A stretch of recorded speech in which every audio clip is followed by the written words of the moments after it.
How's everyone doing? Welcome to Dave's World. So nowadays I spend a lot of time diagnosing cars, and wanted to make a video showcasing some of the things I come across when you're messing around with a 1.4 Cruze or a 1.5 Equinox Malibu or Terrain, or the Vanderhall. I mean, I diagnosed the Vanderhall as well, and the Gen 1, Gen 2 Cruzes.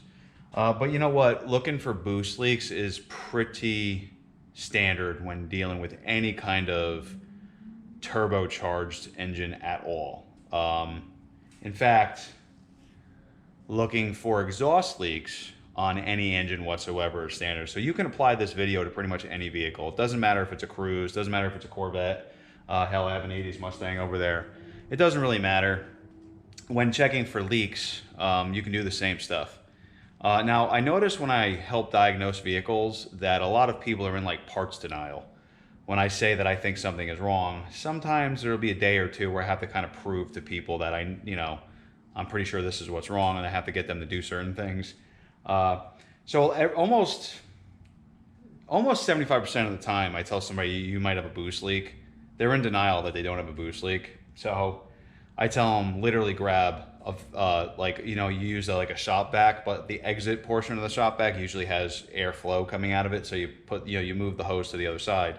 Now you have air pressure coming out, or a leaf blower. And what I tell them to do is, look, stick that in the tailpipe of the car, tape it on, and pressurize the exhaust, and just hit it with soapy water. And a lot of times when you're spraying the soapy water on the exhaust joints, you literally see air bubbles coming out, which shows that you have an exhaust leak. A lot of times it's the gasket locations. Some of these leaks are before the O2 sensor. So if you have a leak before the O2 sensor cannot read the air-fuel ratio, and it makes your car run like crap. Flip side, when you're diagnosing a boost leak on your intercooler system, again, people are in denial. They don't believe, oh, this could be wrong, because when they're looking at it, you can't tell a boost leak just by looking at an engine. You have to really pressurize things. Not a lot of people have boost leak tester stuff. So again, take your leaf blower. I tell people, take your intake off, shove the leaf blower or your vacuum hose, the pressure side of your vacuum, into the snout of the turbo, tape it to it. And if you're using the pressure side of a vacuum, like a shop vac or a leaf blower, that'll pressurize everything. And again, spray soapy water, and sure enough, charge pipes are leaking, intercooler pipe going to the throttle body is leaking, and this is why I make replacement pieces. This is why I have upgraded charge pipes, upgraded metal intercooler pipes, upgraded PCV systems. This is a great method for finding leaks.